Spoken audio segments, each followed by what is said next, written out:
All right, Josh. Before you share your vows with your beautiful bride, I would like you to answer a question for me.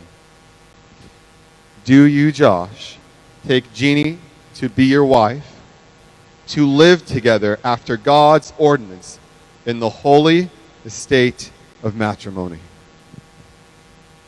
I do. Good job. Please continue with your vows. Okay. Jeanne Malik, or as actually it is, Shana Malik. My best friend, my travel partner, the one who keeps me humble. Cool shoes. Those were the first words that I said to you when I met you for the first time at Pastor Alex's CG. That night at group dinner, I couldn't stop looking at how beautiful you were. But it wasn't the outer beauty that I fell in love with. The past 2 years, I have had the privilege of getting to know you more and more.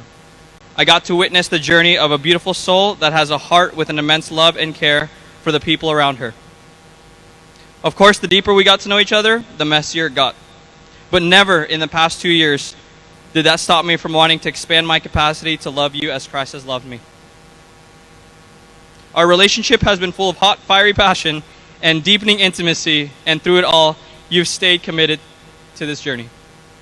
On this day, in front of our Heavenly Father, friends, colleagues, and family, I commit to journeying the rest of my life with you.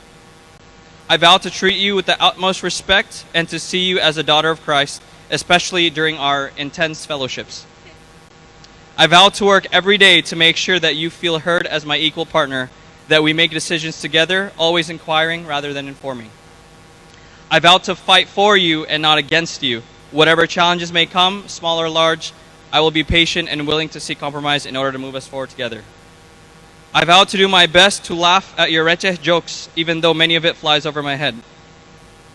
I vow to treat you with gentleness and respect and to work every day on improving myself to be able to give you the honor and respect that you deserve.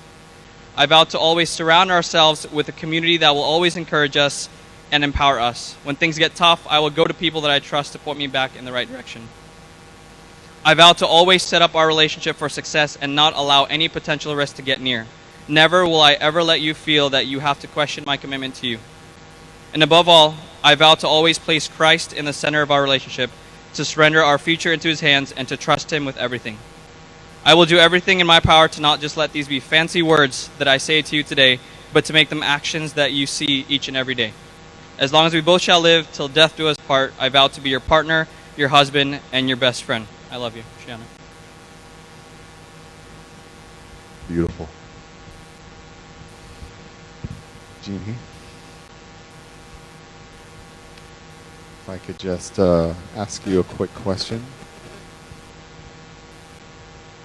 Do you, Jeanne, take Josh to be your husband, to live together after God's ordinance in the holy estate of matrimony?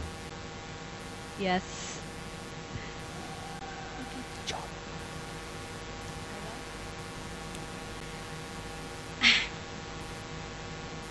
Many of you didn't know that I was attracted to Josh first. A handsome man who is active in church. But I had high expectations on our relationship, seeing you as a godly man. But as you said, there's been a lot of dramas in our relationship. So I vow to remember that you are indeed human, that you may sometimes make questionable decisions, decisions that I may not agree with, such as having serious conversations, or as you say, intense fellowship at night.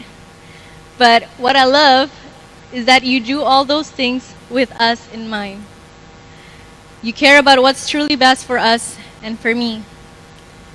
Today, I promise to show that same love, respect, and priority to you for the rest of my life.